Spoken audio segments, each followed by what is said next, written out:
بسم اللہ الرحمن الرحیم۔ السلام علیکم۔ رمضان کا مہینہ تھا، میں اعتکاف میں بیٹھا ہوا تھا۔ اللہ کی عبادت کرنا میرا معمول بن چکا تھا۔ میں رات پوری جاگتا رہتا اور دن کو ظہر تک سویا رہتا تھا۔ آج تو 25ویں رات تھی۔ رمضان المبارک کی یہ طاق رات میرے لیے بہت اہم تھی۔ میں مسجد کے صحن میں بیٹھا عبادت کر رہا تھا کیونکہ اندر بہت گرمی تھی اور مجھے لوگوں کے درمیان عبادت کرنا زیادہ پسند نہیں تھا۔ میں مسجد کے احاطے میں رہ کر اللہ کو یاد کر رہا تھا کہ مجھے اپنے کانوں میں کسی عورت کی چوڑیوں کی آواز سنائی دی۔ آواز اتنی واضح تھی کہ میں اسے نظر انداز بھی نہیں کر سکتا تھا۔ مجھے پیچھے مڑ کر دیکھنا ہی تھا۔ میں سوچنے لگا کہیں عورت کے روپ میں میرے پاس شیطان تو نہیں آ گیا، کہیں وہ مجھے اللہ کی عبادت سے بہکانا تو نہیں چاہتا۔ لیکن شیطان تو رمضان میں قید ہوتا ہے۔ پیچھے مڑ کر دیکھا تو لال کپڑوں میں ملبوس ایک لڑکی کھڑی تھی، جیسے کوئی دلہن ہو اور کسی گھر سے آئی ہو۔ میں نے اسے دیکھا تو حیران رہ گیا تھا۔ میں اس بات پر حیران ہو رہا تھا کہ لال کپڑوں میں ملبوس یہ لڑکی مسجد میں کیا کر رہی ہے۔ اللہ کی آزمائش ہی نہ ہو۔ میں نے دوسری طرف منہ پھیرا، مگر اس نے دھیمے لہجے میں مجھے پکارا، بات سنیے، مجھے آپ سے ضروری بات کہنی ہے۔ یہ کہہ کر وہ میرے پیچھے ہی بیٹھ گئی تو مجھے عجیب لگا۔ دیکھو بی بی، یہ مسجد ہے، یہاں عورتوں کا آنا منع ہے، خدا کے لیے تم یہاں سے چلی جاؤ۔ میری بات سن کر وہ آنسو بہانے لگی اور اس کی سسکیاں میرے کانوں میں پڑنے لگیں۔ اس کی سسکیاں سن کر میرا دل پگھل گیا تھا۔ مجھے اپنی چھوٹی بہن کی یاد آ گئی۔ وہ بھی مجھ سے ایسے ہی باتیں منوایا کرتی تھی۔ میں نے اسے غور سے دیکھا تو وہ واقعی میں بہت رو رہی تھی۔ اچھا بتاؤ کیا بات ہے، میں نے نرمی سے کہا تو وہ ادھر ادھر دیکھنے لگی۔ اس کی آنکھوں میں بے پناہ خوف تھا، جیسے وہ کسی سے ڈر رہی ہو۔ میں آپ کو یہاں کچھ نہیں بتا سکتی، آپ کو میرے ساتھ باہر چلنا ہوگا۔ میں باہر نہیں جا سکتا بی بی، میرا اعتکاف ٹوٹ جائے گا۔ خدا کا خوف کرو، تم مجھے اللہ کے گھر سے اٹھا کر باہر لے جانا چاہتی ہو۔ میں اللہ کے گھر سے نکل نہیں سکتا، اگر نکلا تو میرا اعتکاف ٹوٹ جائے گا۔ خدا کے لیے میری بات کو سمجھنے کی کوشش کرو۔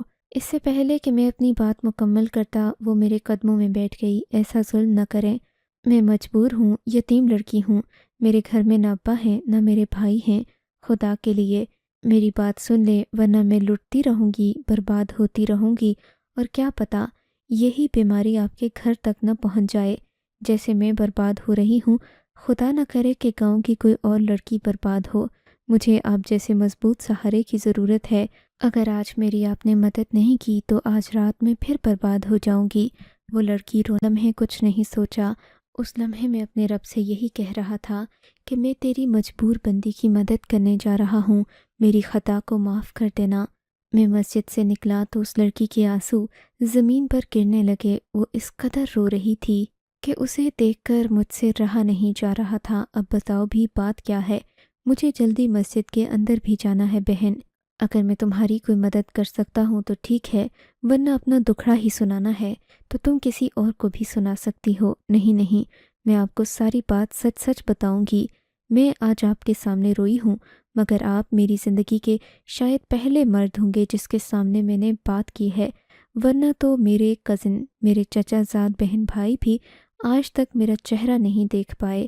میں بچپن سے شرعی پردہ کرتی تھی اور میری زندگی میں کبھی کوئی مرد نہیں آیا۔ میں نے ایک پاک دامن زندگی گزاری ہے۔ میرے دل میں کبھی کسی آدمی کا سایہ تک نہیں پڑا۔ میری پاک دامنی کے قصے دور دور تک مشہور تھے، اسی لیے ہمارے خاندان کے سب سے معزز شخص نے اپنے بیٹے کے لیے میرا رشتہ مانگا۔ میری منگنی کی تقریب بہت دھوم دھام سے ہوئی۔ ان لوگوں نے مجھے 25 تولے سونا دیا۔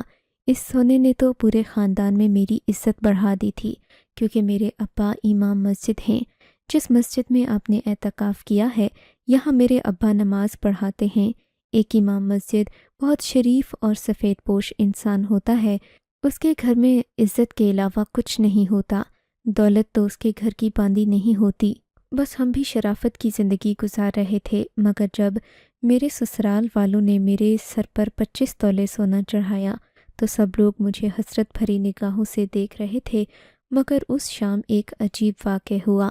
میری ایک چچا زاد بہن میرے پاس آئی اور کہنے لگی، زرکا، میں تمہارے بالوں میں کنگھی کرتی ہوں، تیل لگاتی ہوں تاکہ تمہارے بال تمہاری شادی تک خوبصورت گھنے ہو جائیں۔ مجھے اور کیا چاہیے تھا، میں شادی تک بہت خوبصورت ہونا چاہتی تھی، بالوں کو بھی بڑھانا چاہتی تھی۔ میں اپنی چچا زاد بہن کے سامنے اپنا سر کھول کر بیٹھ گئی۔ وہ میرے بالوں میں کنگھی کرنے لگی، مگر اس نے ایک عجیب حرکت کی، ایک سفید کپڑے میں میری کنگھی رکھ لی۔ میں نے پوچھا، یہ کیا کر رہی ہو؟ کہنے لگی، تمہارے بابرکت بالوں سے پھری یہ کنگھی میں اب اپنے سر میں بھی لگاؤں گی تاکہ میری بھی منگنی اور نکاح ایک ساتھ ہو جیسے کہ تمہارے ساتھ ہوا ہے، اور پھر میں بھی ایسے ہی سونے چاندی کے زیور پہنوں۔ اس بات پر مجھے عجیب سا لگا، مجھے یہ بات تو بہت عجیب لگی۔ میں حیران ہوئی کہ آخر میرے بالوں سے اس کی قسمت کا کیا تعلق ہے، مگر اس وقت مجھے بات سمجھ نہیں آئی۔ یہی میری غلطی تھی، کاش کہ میں اسے اس وقت روک لیتی۔ اس کے بعد پتہ نہیں کیا ہوا، مجھے گہری نیند۔ جب میں جاگی تو میرے گھر سے سبھی لوگ جا چکے تھے، میں اپنے کمرے میں اکیلی تھی۔ میرے سر میں عجیب سا درد ہو رہا تھا۔ اس وقت مجھے بے چینی محسوس ہونے لگی، مگر میں نے کسی کو نہیں بتایا۔ میں یہی سمجھی کہ منگنی کے دن کی وجہ سے مجھے تھکاوٹ ہو رہی ہے، مگر میں یہ نہیں جانتی تھی کہ میری بربادی کے دن شروع ہو گئے ہیں۔ رات کو مجھے نیند نہیں آ رہی تھی۔ میں اٹھ کر باہر گئی، میرے سبھی گھر والے بھی سو چکے تھے۔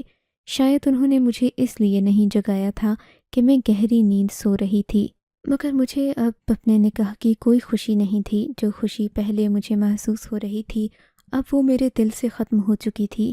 تبھی مجھے گھر کے دروازے پر ایک آہٹ محسوس ہوئی۔ میں بھاگتی ہوئی کسی مقناطیس کی طرح دروازے تک گئی۔ جیسے ہی میں نے دروازے کو کھولا تو مجھے اپنے سامنے ایک آدمی کھڑا نظر آیا۔ اس کی آنکھیں اندھیرے میں بھی چمک رہی تھیں، بہت خوبصورت تھا۔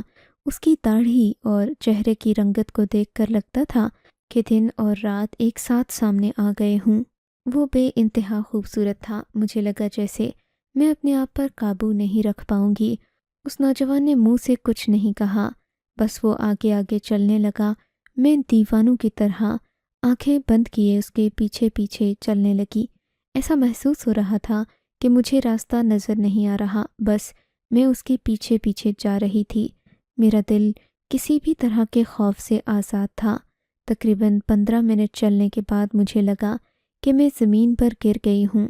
اس کے بعد کیا ہوا مجھے کچھ یاد نہیں ہے۔ جب میری آنکھ کھلی تو کافی دیر گزر چکی تھی۔ میں نے اپنا آپ ایک کھردری زمین پر پایا۔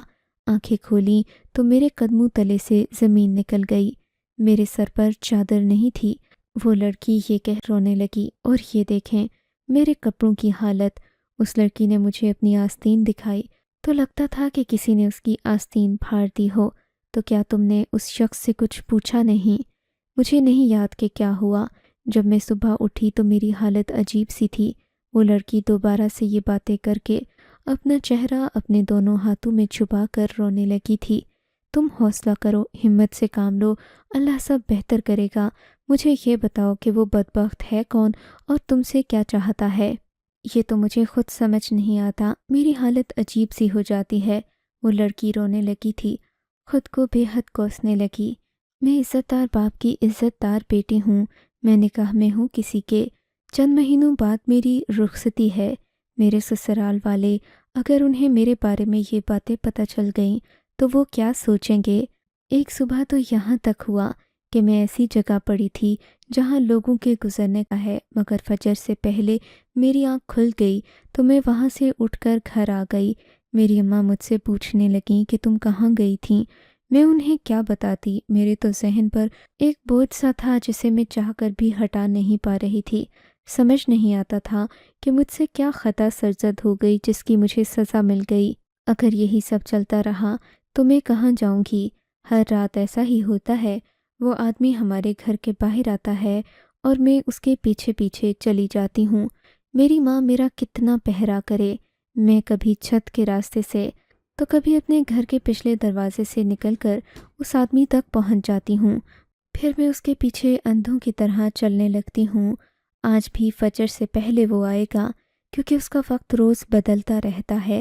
ابھی تک وہ نہیں آیا تھا۔ میرے دل میں بے پناہ خوف تھا۔ اگر میں اس کے ساتھ نہیں جاتی تو بھی مجھے زیادہ نقصان کا اندیشہ ہے۔ مجھے لگتا ہے کہ میں برباد ہو جاؤں گی۔ کبھی کبھی جی چاہتا ہے کہ میں اپنی جان لے لوں۔ ایسی بیٹی سے تو اچھا ہے کہ میرے والدین مجھے زندہ دفن کر دیں۔ میں نہیں ہوں گی تو ان کی عزت پر کوئی آنچ نہیں آئے گی۔ وہ لڑکی پھر سے رونے لگی۔ میں نے اس کے چہرے کی طرف دیکھا۔ وہ بمشکل 18 سال کی لگ رہی تھی، نہایت خوبصورت اور رنگت انڈے جیسی سفید تھی۔ اسے دیکھ کر مجھے بے پناہ ترس آیا۔ تم آج میرے پاس کیسے آ گئی؟ میں نے اس سے سوال کیا تو کہنے لگی کہ وہ شخص کسی بھی وقت آ سکتا ہے، اسے اس سے ڈر لگ رہا ہے، اس لیے وہ چاہتی ہے کہ میں اس کے گھر چلوں اور اس کی مدد کروں۔ ایک لمحے کو مجھے لگا کہ یہ عورت بس مجھے اعتکاف سے اٹھانا چاہتی ہے، ورنہ کیا اس کے گھر میں اور کوئی نہیں جو اس کی مدد کر سکے؟ مگر اس وقت وہ بہت رو رہی تھی۔ مجھے اس کی بات پر یقین کرنا ہی تھا، نہیں کرتا تو شاید وہ دل برداشتہ ہو جاتی۔ میں راستے میں بھی اس نے مجھے بہت ساری باتیں بتائیں۔ کہنے لگی پتہ نہیں بے ساختہ میں آپ کے خیمے کی طرف بڑھ گئی۔ مجھے لگا کہ آپ ہی وہ انسان ہیں جو میری مدد کر سکتے ہیں۔ دنیا میں انسان بہت کم لوگوں پر بھروسہ کرتا ہے۔ مجھے آپ پر بھروسہ ہے کہ آپ میری اس مشکل میں بہت مدد کریں گے۔ لڑکی کی اس بات نے مجھے متاثر بھی کیا تھا۔ واقعی میں ایسا انسان تھا کہ لوگوں کی مدد کرتا تھا۔ 10 منٹ کے فاصلے پر اس کا گھر آ گیا۔ یہ گھر تو میں نے کئی دفعہ دیکھا تھا۔ یہاں امام مسجد رہتے تھے اور یہ مسجد سے زیادہ دور نہیں تھا۔ غالباً وہ مجھے ایک لمبے ویران راستے سے گھما پھرا کر لائی تھی تاکہ کوئی مجھے اس کے گھر آتے دیکھ نہ لے، کیونکہ وہ مرحوم امام مسجد کی بیٹی تھی۔ لوگوں نے انہیں بہت عزت دی تھی، اور اب جب کہ میں اس کے گھر جا رہا تھا، وہ بھی رات کے اس پہر، تو اس کے لیے مشکل پیدا ہو سکتی تھی۔ گھر میں داخل ہوتے ہی میری نگاہیں خود بخود جھک گئی تھیں کیونکہ میں اس گھر کی بہت عزت کرتا تھا۔ کچھ عرصہ پہلے جب امام صاحب زندہ تھے تو میں یہاں آیا بھی کرتا تھا۔ گھر پہنچ کر میں نے لڑکی کی ماں کی طرف دیکھا۔ لگتا تھا کہ رو رو کر اس ماں کی آنکھیں سوکھ چکی ہیں۔ وہ تو اب اپنی بیٹی سے یہ بھی نہ پوچھتی کہ تم کہاں جا رہی ہو، کیونکہ بیٹی کے حالات سے وہ واقف ہو چکی تھی۔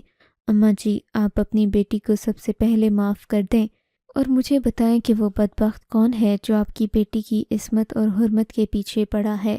امام صاحب کی بیوی رونے لگیں۔ بس بیٹا، انسان کے سر سے جب باپ کا سایہ اٹھ جاتا ہے تو وہ ایسے ہی بے سہارا ہوتا ہے۔ کہنے کو تو میری بیٹی کے تایا بھی اس کے ابا جان ہی ہیں۔ یہ سبھی کو ابا جیسی عزت دیتی ہے، مگر اس کی حفاظت کرنے والا کوئی نہیں۔ میری جوان بیٹی میری آنکھوں کے سامنے برباد ہو رہی ہے، لٹ رہی ہے، اور کیا کرتا ہے کہ میری بیٹی رات ہوتے ہی اس کے پاس جانے کے لیے بے تاب ہو جاتی ہے۔ اس عورت کی باتوں میں بہت دکھ تھا۔ ایک ماں اپنی بیٹی کے لیے کتنی پریشان ہوتی ہے، اس بات کا اندازہ مجھے آج ہو رہا تھا۔ پھر یہ لوگ تو بہت عزت دار تھے۔ پوری زندگی نماز کی پابندی اور پردے پر سختی کرنے والے لوگوں کے لیے ایسے حادثات موت کے برابر ہوتے ہیں، اور ان لوگوں کے لیے بھی ایسا ہی تھا۔ مجھے بہت ترس آنے لگا۔ بیٹا، وہ بدبخت آنے ہی والا ہوگا۔ مجھے بتاؤ میں کیا کروں؟ بس یہ سننا تھا کہ میرا ذہن تیزی سے کام کرنے لگا۔ آپ بتائیں، آپ کے گھر میں کوئی پالتو جانور ہے کیا؟ ہاں بیٹا، ہے۔ لیکن پالتو جانور سے کیا ہوگا؟ وہ بدبخت تو اتنا ڈھیٹ ہو گیا ہے کہ اگر میں گھر کا دروازہ نہیں کھولوں تو وہ دروازے کی کنڈی اوپر سے کھول کر اندر آ جاتا ہے اور چھوٹے دروازے کے سامنے بیٹھ جاتا ہے۔ میری بیٹی کو پتہ نہیں کیا ہو جاتا ہے کہ اس وقت اس کا ذہن اپنے قابو اور حواس میں نہیں رہتا، یہ اس کے پیچھے پیچھے چل پڑتی ہے۔ میں چلا بھی نہیں سکتی۔ رات کے وقت جب لوگ ایسا دیکھیں گے اور سنیں گے تو وہ میری بیٹی کے بارے میں کیا سوچیں گے؟ اس کے سسرالی تو فوراً رشتہ توڑ دیں گے، اسے طلاق ہو جائے گی، یہ کسی کی منکوحہ ہے، امانت میں خیانت کی گنہگار ہو گئی ہے، اب اس کا کیا بنے گا؟ ماں کی آنکھوں سے آنسو بہہ رہے تھے۔ اماں جی، آپ مجھے اپنی بیٹی کے کمرے تک لے چلیں۔ میں نے ان کی بیٹی کے کمرے کا جائزہ لیا، کچھ کپڑے دیکھے جو کہ کھلے تھے اور مجھ پر پورے آ سکتے تھے۔ میں نے اس لڑکی سے وہ کپڑے مانگ لیے تھے کیونکہ آج میں اس لڑکی کا روپ دھارنے والا تھا۔ میرے ذہن میں یہ باتیں اللہ کی ذات ڈال رہی تھی۔ سچ پوچھیں تو میں نے آج تک ایسا کوئی کام نہیں کیا تھا۔ میں تو ایک عام سی شخصیت کا مالک تھا۔ میں کوئی غنڈہ بدماش نہیں تھا کہ کسی کی بدماشی یا اکڑ نکال سکوں یا کسی کو اس کے گناہ کی سزا دے سکوں۔ میں تو ایک عام انسان تھا۔ میں نے امام صاحب کی بیٹی سے کچھ کپڑے مانگے، غسل خانے میں گیا، وہ کپڑے پہنے۔ میں دبلا پتلا سا لڑکا تھا، عمر بھی 24-25 سال تھی۔ وہ کپڑے مجھے اچھے سے پورے آ گئے تھے، میرے وجود کو مکمل طور پر ڈھانپ چکے تھے۔ میں نے اوپر ایک چادر بھی اوڑھ لی تھی۔ یوں محسوس ہوتا تھا کہ میں اب مکمل عورت کے روپ میں آ گیا ہوں۔ میں نے امام صاحب کی بیگم سے پوچھا کہ اس گھر میں کیا کوئی پالتو جانور ہے؟ انہوں نے مجھے بتایا کہ ہاں، یہاں ایک پالتو کتا ہے، مگر وہ کسی کام کا نہیں ہے۔ وہ منحوس جب اس گھر میں آتا ہے تو یہ کتا بھی ڈر جاتا ہے۔ آپ فکر نہیں کریں، جب انسان اللہ کے راستے پر چلتا ہے تو برائی سے بھی خیر نکل آتی ہے۔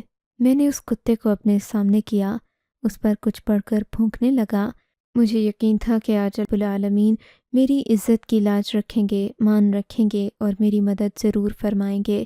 تبھی میری نظر مہاگل پر پڑی جو امام مسجد کی بیٹی تھی۔ اس کی حالت عجیب ہونے لگی۔ تبھی اس کی ماں نے بتایا کہ وہ بدبخت آنے والا ہے، اسی لیے مہاگل کی یہ حالت ہو رہی ہے۔ آپ خالہ جان مہاگل کو اندر لے جائیں اور اسے باہر آنے سے ہر صورت روکیے گا۔ میری اس بات پر انہوں نے سختی سے عمل کیا، مہاگل کو رسیوں سے باندھ کر اندر لے گئیں، جبکہ میں مہاگل جیسے کپڑے پہن کر باہر دروازے کے قریب کھڑا ہو گیا۔ میرے پاس وہ پالتو کتا بھی تھا جو شاید اللہ کے حکم کے ہی تابع تھا، کیونکہ انسان کے بس میں تو کچھ بھی نہیں، وہ کسی کو اپنے تابع نہیں کر سکتا۔ جو بھی ہوتا ہے وہ اللہ کی رضا سے ہوتا ہے۔ 2 منٹ کی دیری تھی کہ وہ آدمی دروازے پر آ گیا۔ میں نے دروازہ کھولا مگر گھونگھٹ کیے رکھا۔ اندھیرے میں اسے میرا چہرہ نظر نہیں آیا، مگر مجھے اس کا چہرہ خوب نظر آ رہا تھا، کیونکہ گلی میں لگی اسٹریٹ لائٹ کی وجہ سے اس کے چہرے پر روشنی پڑ رہی تھی۔ میں نے دیکھا وہ بہت خوفناک صورت کا آدمی تھا، مگر شاید کسی جادو اور اثر کی وجہ سے مہاگل کو وہ آدمی بہت خوبصورت نظر آتا تھا اور وہ اس کے پیچھے پیچھے چل پڑتی تھی۔ مگر اس آدمی کا ایسا کرنے میں مقصد کیا تھا، یہ بات میری سمجھ سے باہر تھی۔ میں نے آج اس آدمی کو ذرا بھی محسوس نہیں کروایا کہ میں مہاگل نہیں کوئی اور ہوں۔ اس کے پیچھے پیچھے چلتے ہوئے مجھے ابھی 5 منٹ ہی گزرے تھے کہ وہ ایک دکان پر پہنچ گیا۔ یہ دکان تو ایک پنساری کی تھی جسے میں جانتا تھا، مگر اتنے اچھے سے نہیں۔ دکان کے پیچھے ایک گودام بنا ہوا تھا جہاں پر بہت ساری چیزیں رکھی تھیں، تیل اور جڑی بوٹیاں رکھی ہوئی تھیں۔ اس سارے ماحول کو دیکھ کر اندازہ ہو رہا تھا کہ یہ آدمی جادوگر ہے، جادو ٹونے کی وجہ سے اس لڑکی کو بے بس کر کے اپنے قابو میں کر لیتا ہے اور اپنا مقصد پورا کرتا ہے۔ مگر آج اس کا مقصد پورا نہیں ہونے جا رہا تھا، آج اسے اپنے کیے کی سزا ملنے والی تھی۔ لیکن کہتے ہیں کہ کچھ چیزیں قدرت ہی کرتی ہے اور قدرت کا بدلہ بے شک بہترین ہوتا ہے۔ میرے ساتھ آیا پالتو کتا یوں تو بڑا شریف لگتا تھا، مگر میرے بسم اللہ کہنے پر کتے نے اس آدمی پر حملہ کر دیا۔ وہ آدمی تو کسی اور ہی خیال میں تھا۔ اس بدبخت نے یہ بھی نہیں سوچا کہ انسان کا کیا ایک دن اس کے سامنے ضرور آتا ہے۔ مہاگل کے گھر سے آیا وہ کتا اس وقت کسی جنگلی جانور یا شیر سے کم نہیں لگ رہا تھا۔ وہ اس آدمی کو نوچ کر کھانے لگا، مگر کیونکہ اس آدمی نے اپنی جہنم خود تیار کی تھی۔ بدبخت نے اپنے کمرے کا ماحول ایسا بنایا تھا کہ کوئی آواز باہر نہ جا سکے۔ یہی بات اس پر الٹی ہو چکی تھی۔ اب وہ چلا رہا تھا، مدد کے لیے پکار رہا تھا، مگر اس کی مدد کے لیے کوئی نہیں تھا، کیونکہ ایک جانور اس پر مسلط تھا اور اس میں طاقت اللہ کے حکم سے آئی تھی۔ میں نے اس آدمی کو بچانے کی کوشش نہیں کی، میں کرتا بھی کیوں؟ میرے دل میں تو اس کے خلاف بے پناہ نفرت تھی۔ کتے نے نوچ نوچ کر اس کا برا حال کر دیا، اس کے چہرے کو ایسے کاٹا کہ وہ بدنما اور مسخ ہو کر رہ گیا۔ میری نظر اس کے ساتھ پڑے سونے کے زیور پر پڑی تو میں سمجھ گیا کہ وہ اس لڑکی کا زیور چھیننے کے لیے اسے یہاں بلاتا تھا۔ میں سمجھا کہ کہانی یہاں ختم ہو گئی ہے، مگر ایسا نہیں ہوا تھا۔ اس کتے نے جیسے خونخوار نظر سے وہ دیکھا تھا، ایسی ہی خونخوار نظروں سے وہ دکان کو دیکھنے لگا، جیسے کسی اور کی تلاش میں ہو۔ میں دکان سے نکلا تو کتا غائب ہو چکا تھا۔ میں نے اسے ڈھونڈنے کی کوشش نہیں کی۔ میں اللہ کے کاموں میں دخل اندازی نہیں کرنا چاہتا تھا۔ سونے کا زیور لے کر میں مہاگل کے گھر گیا۔ اسے وہ زیور واپس کیا تو وہ بھی حیران رہ گئی۔ اس کو بھی ابھی تک اپنا زیور چوری ہونے کا علم نہیں تھا۔ کہنے لگی، آپ نے میری عزت بچا لی۔ وہ آدمی مجھے بدنام کیا کرتا؟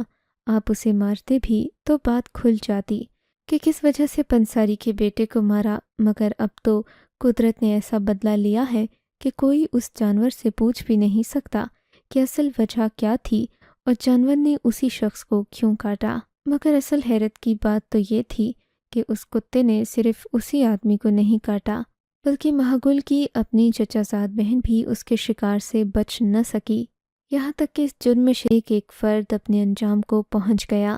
جنہیں کتے نے کاٹا وہ جانتے ہیں کہ کیوں کاٹا، مگر باقی کے لوگوں کو حقیقت کا علم نہیں۔ آخر میں آپ سے ایک سوال کرنا چاہوں گا کہ کیا یہ عمل کرنے سے، مہاگل کی مدد کرنے سے میرا اعتکاف ضائع ہو گیا، یا باقی کے دن جو میں نے عبادت کی وہ اعتکاف میں شمار ہوگا؟ خدا کے لیے مجھے اپنی رائے سے ضرور آگاہ کیجیے گا۔ مجھے آپ کی رائے کا انتظار رہے گا۔ آپ کو اگر یہ کہانی اچھی لگی ہے تو اس ویڈیو کو لائک کیجیے، اور اس طرح کی مزید کہانیاں سننے کے لیے ہمارے چینل کو ضرور سبسکرائب کیجیے۔ کہانی سننے کا شکریہ۔ آپ سے ملاقات ہوگی اگلی ویڈیو میں۔ تب تک کے لیے اللہ حافظ۔